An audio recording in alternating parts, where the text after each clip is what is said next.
Tiene la palabra la diputada, con la diputada terminamos los tiempos del bloque, pasamos a tiempos individuales. Tiene la palabra la diputada Silvia Lopenato. Señora Presidenta, quiero aprovechar estos minutos para tratar de exponer en forma sintética y precisa los fundamentos constitucionales, institucionales e históricos que avalan la decisión de excluir al diputado debido de esta Cámara. Quiero después referirme a las profundas razones éticas y políticas de la decisión personal que me impulsó a promover uno de los proyectos que fue tenido a la vista en la Comisión de Asuntos Constitucionales. Tendré necesariamente que hacer referencia a las posiciones de quien hoy vinieron a este recinto a defenderlo. Y por último, voy a hacer un ruego público para que la impunidad no salga victoriosa de este recinto. ¿Tiene esta Cámara la facultad de expulsar a uno de sus miembros? De eso no hay dudas. Tal lo expresa lisa y llanamente el texto de nuestra Constitución Nacional en su artículo 66. ¿Está condicionada esa decisión en nuestra Constitución? ¿Dice nuestra Carta Magna que deba cumplirse algún otro requisito que el sano juicio de este cuerpo colegiado que es el pilar del sistema democrático? En lo absoluto. Los más reconocidos constitucionalistas de nuestro país coinciden en que tal facultad existe para salvaguardar el decoro de esta Cámara, que es pilar de la institucionalidad argentina. Coinciden en la amplitud de las razones que pueden llevar a ejercer tal potestad, motivos que no están predeterminados, sino que son incidentales a la propia dinámica institucional de la Cámara.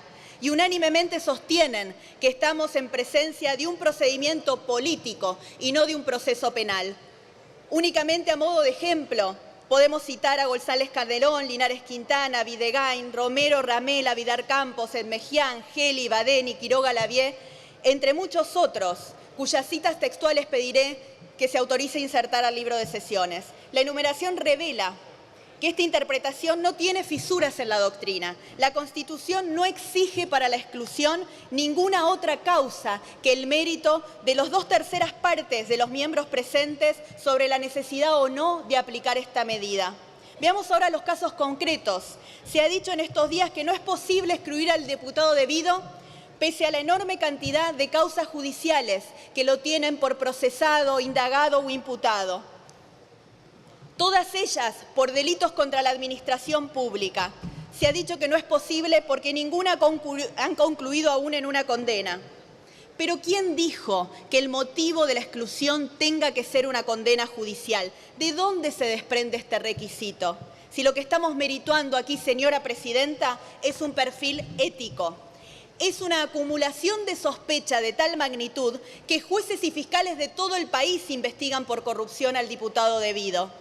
Es una sospecha que enturbia con su sombra esta honorable Cámara y que la asemeja en la percepción de los ciudadanos a una guarida de ladrones, mucho más que al recinto donde debe fundarse ese marco normativo común de nuestra democracia.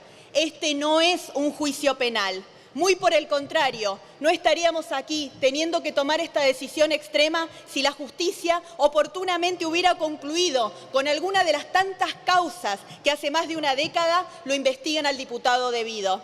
¿Cuántos problemas evitaría el pueblo argentino si una justicia eficaz y oportuna hubiera actuado? ¿Cuántas vidas se hubieran salvado si alguien hubiera detenido a tiempo el latrocinio que sufrió la Argentina en las últimas décadas? Hoy estamos frente a un problema de indignidad, entendida esta como la falta de condiciones de ética pública. Estamos frente al escándalo que significa compartir nuestras bancas con alguien que acumula tal grado de sospecha de haber cometido uno de los delitos más aberrantes para nuestra Constitución Nacional, como es la corrupción, contenida en su artículo 36 como un atentado al sistema democrático. Decía el convencional constituyente Antonio Cafiero, allí en el año 1994 en la Convención Constituyente, probablemente el artículo sobre ética pública no tenga precedentes en el constitucionalismo comparado, pero si queremos conservar esta forma de gobierno, uno de los males de la democracia que debemos atacar es la corrupción, que es lo que un autor moderno denomina cleptocracia, decía, justamente este mal que se extiende en las democracias más avanzadas, las menos avanzadas y las más subdesarrolladas. Este artículo 36, que la clase política tiene escondido y sin reglamentar, pero que perfectamente podría ser la base constitucional para impedir que personas con estos prontuarios sean candidatos a cargos electivos. Ese debate tenemos que darlo muy pronto en esta Cámara para que los procesados por delitos de corrupción, al igual que los procesados por delitos de lesa humanidad, no puedan siquiera aspirar a ocupar una banca. Decía ese enorme politólogo argentino Guillermo O'Donnell, cuando analizaba las democracias contemporáneas, que todas las constituciones son la combinación de tres principios: el principio liberal, el principio republicano y el principio democrático. Ese componente esencial que es en el principio republicano, la separación de la esfera pública y la esfera privada, y que encuentra en el hombre virtuoso aquel que se dedica a lo público sin permitir que los intereses privados interfieran en esa tarea. Decía, ese es el componente más débil del sistema democrático en la Argentina. No supimos desarrollarlos, pero está en la base misma de nuestra Constitución Nacional Republicana y está en ese artículo 36 que sabiamente incluyeron los constituyentes del 94 a la vista de la degradación ética y la corrupción que ya estaba en la Argentina en aquel momento. Por eso no me cabe ninguna duda que estamos ejerciendo una función con estricto sentido de justicia y que haremos justicia al honor de esta Cámara si expulsamos al diputado debido de su seno. Cada vez que se usó esta facultad se generó este mismo debate. Entonces es bueno mirar los antecedentes para ver que no estamos innovando, que estamos haciendo lo que los antecedentes de esta misma Cámara ilustran. En 1925, cuando los diputados Olmedo, Cortés y Núñez fueron excluidos, pesaba sobre ellos solamente una imputación de la Justicia Provincial de Mendoza. En 1940, cuando se excluyó al diputado Guillermo Bertotto, había una denuncia que se había originado en una investigación del Senado, y lean el libro de sesiones, porque dice claramente, después de excluir al diputado Bertotto, se puso en conocimiento al agente fiscal para que si había causa penal la investigara. No voy a repetir los casos del 91 y del 2002, ni hablar de los casos de San Martín y Rodríguez Araya del 48, Cataño del 49, cuyo motivo de exclusión fue simplemente palabras agraviantes al entonces presidente Juan Domingo Perón. En ninguno de los casos había condena judicial antes. Por eso, la existencia de pronunciamientos serios y contestes de distintas instancias del Poder Judicial en contra del diputado debido garantizan la objetividad en el estado de sospecha. Pero la verdad, tengo que hacer una referencia a los que hoy van a apañar a Devido, a los que hoy van a evitar que el diputado Devido abandone este seno. Les voy a preguntar a los diputados de la izquierda qué les pasó, que hace pocos años, cuando reclamaban por la injusta muerte de Mariano Ferreira, acusaban la sociedad entre Devido, Sirigliano y Pedraza. ¿Qué les pasó que hoy vienen a defenderle los fueros a uno de los que ustedes vindicaban como responsables de la muerte de sus compañeros? ¿Qué les pasó que nadie defiende en este recinto a los 52 muertos de la tragedia de Once? ¿Qué les pasó a los que hace unos meses se fueron del bloque del Frente para la Victoria porque no querían ser cómplices de evitar el allanamiento, pero hoy vienen a preservarle los fueros de allanamiento al diputado Devido? Y les voy a preguntar, diputados del Frente para la Victoria, ¿qué les pasó a ustedes?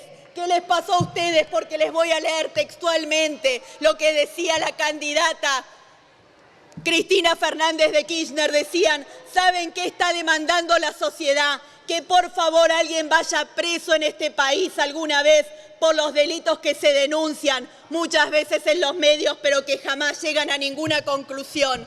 Miren, ojalá la corrupción fuera solamente lo que la gente piensa. Ojalá fueran los autos de lujo, fueran las carteras Chanel, las perlas más caras del mundo, fueran las casas con pajarera, fueran los viajes en aviones del Estado con las amantes.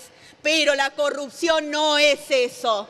La corrupción es cada papá que hoy falta de su casa porque una mañana de febrero se tomó el tren para ir a su trabajo y nunca llegó. Son esos chicos que no vieron crecer en sus familias al papá y que la vida se les hizo 2 veces más difíciles. La corrupción es cada zapatilla embarrada de una cuadra sin asfalto, es cada diarrea de los chicos que no tienen agua y cloaca en las villas de la Argentina. Eso es la corrupción y eso es lo que nos tiene que doler diputada e indignar Lopenato. a todos. Un minuto, Presidenta. Ya. Porque en cada perla, señores diputados, en cada bolso revoleado por un convento, hay mucho más que miles de billetes. Hay miles de futuros que le han robado a los argentinos y tenemos que recuperarlos. Por la memoria de las víctimas de la corrupción, por la Argentina que le quiero dejar a mis hijos y por la dignidad de este cuerpo le pido, por favor, diputados, reflexionen y excluyan a los corruptos de este cuerpo para que no todos seamos puestos en la misma bolsa. Gracias, diputada Lopenato.